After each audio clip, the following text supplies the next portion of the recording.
എല്ലാവർക്കും നമസ്കാരം. ഇന്ന് നമ്മൾ വന്നിരിക്കുന്നത് വിഷു സ്പെഷ്യൽ ഒരു അവിയലിൻ്റെ റെസിപ്പി ആയിട്ടാണ്. പാലക്കാട് സ്റ്റൈലിലുള്ള അവിയലാണ് നമ്മളിന്ന് ഉണ്ടാക്കുന്നത്. പച്ചക്കറികളൊന്നും അധികം കുഴഞ്ഞു പോകാത്ത ഒരു അവിയലാണ്. നമ്മുടെ ആലപ്പുഴ സ്റ്റൈൽ അവിയലിൽ നിന്നും കുറച്ച് വ്യത്യസ്തമാണ്. ഇതിൻ്റെ മഞ്ഞപ്പൊടിയൊന്നും ചേർക്കില്ല. അപ്പോൾ നമ്മളിതിന് വേണ്ടിയിട്ടൊരു വലിയ ഓട്ടുരുളി എടുത്തിട്ടുണ്ട്. ഇതിലേക്ക് നമ്മളിനി ആദ്യം തന്നെ അധികം വേവുള്ള പച്ചക്കറികളാണ് ഏറ്റവും അടിയിൽ നിരത്തി കൊടുക്കുന്നത്.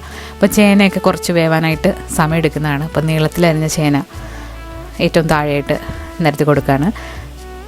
ഇനി ഇതിന് മുകളിലായിട്ട് നമ്മൾ ഏത്തക്കായ, പച്ചക്കായയാണ്, അതും തൊലി കളഞ്ഞതിന് ശേഷം നീളത്തിലരിഞ്ഞത് നിരത്തി കൊടുത്തു. അതുപോലെ പച്ചക്കറികളിൽ കുറച്ച് വേവ് കൂടുതലുള്ളത് ക്യാരറ്റിനാണ്. അപ്പോൾ ക്യാരറ്റ് ഇതിന് മുകളിലായിട്ട് നിരത്തി കൊടുക്കുക. ഒരു മീഡിയം സൈസിലുള്ള ക്യാരറ്റ് നീളത്തിലരിഞ്ഞ് ഇതിൻ്റെ മുകളിലായിട്ട് നിരത്തി കൊടുത്തിട്ടുണ്ട്. ഇനി ഇതിന് മുകളിലായിട്ട് നമ്മൾ പടവലങ്ങയാണ് നിരത്തി കൊടുക്കുന്നത്. ഇനി ഇതിലേക്ക് നമുക്ക് വെള്ളരിക്ക, അതുപോലെ തന്നെ കുമ്പളങ്ങയൊക്കെ എടുക്കാം. അപ്പോൾ എനിക്കിവിടെ വെള്ളരിക്ക കിട്ടിയില്ല, അതിന് പകരം കുമ്പളങ്ങയാണ് നീളത്തിലരിഞ്ഞ് ചേർത്ത് കൊടുത്തിട്ടുള്ളത്. ഏറ്റവും മുകളിലായിട്ട് നമ്മൾ 2 മുരിങ്ങക്കോല് തൊലി കളഞ്ഞതിന് ശേഷം 2ആയിട്ട് മുറിച്ചിട്ട് ചേർത്ത് കൊടുത്തിട്ടുണ്ട്. പിന്നെ എരിവുള്ളൊരു പച്ചമുളക് 2ആയിട്ട് കീറിയത്. ഇതിലേക്ക് ഒരു 1/2 കപ്പ് വെള്ളം കൂടെ ഒഴിച്ചിട്ട് നമുക്ക് മീഡിയം ഫ്ലെയിമിലിട്ട് ഇത് വേവിച്ചെടുക്കാം.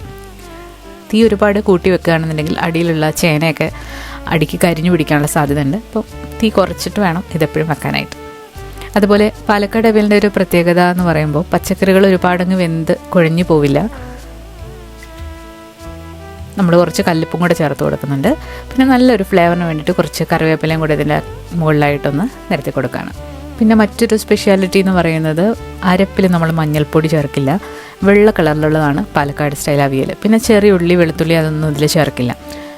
ഇനി നമുക്ക് അരപ്പ് എങ്ങനെയാണ് തയ്യാറാക്കുന്നത് നോക്കാം. അതിന് വേണ്ടിയിട്ട് ഒരു 1/4 മുറി തേങ്ങ ചിരകിയതിലേക്ക് ഒരു 1/4 ടീസ്പൂൺ ചെറിയ ജീരകം ചേർക്കുന്നുണ്ട്.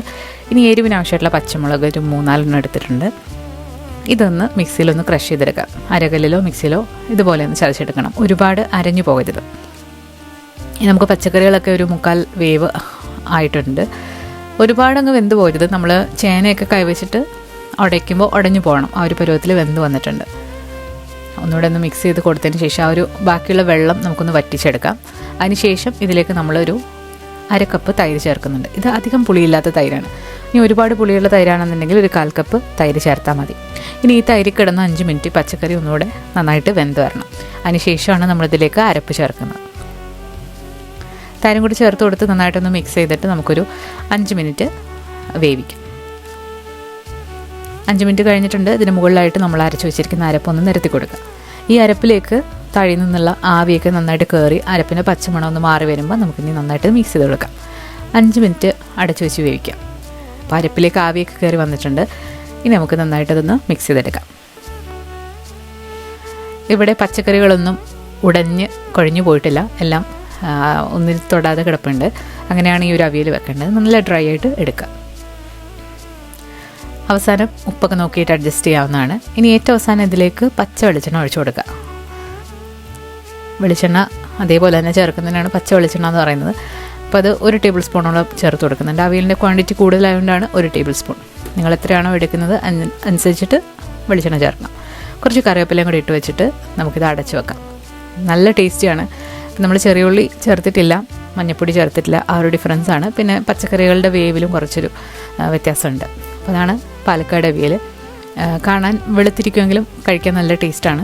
സാധാരണ അവിയലിനെക്കാട്ടിലും നല്ലൊരു ടേസ്റ്റാണ്. അപ്പോൾ എല്ലാവരും ഒന്ന് ട്രൈ ചെയ്ത് നോക്കിയിട്ട് നിങ്ങളുടെ അഭിപ്രായങ്ങൾ അറിയിക്കുക. അതുപോലെ എല്ലാ കൂട്ടുകാർക്കും വിഷു ആശംസകൾ. അപ്പോൾ എല്ലാവരും വിഷുവൊക്കെ നന്നായിട്ട് ആഘോഷിക്കുക.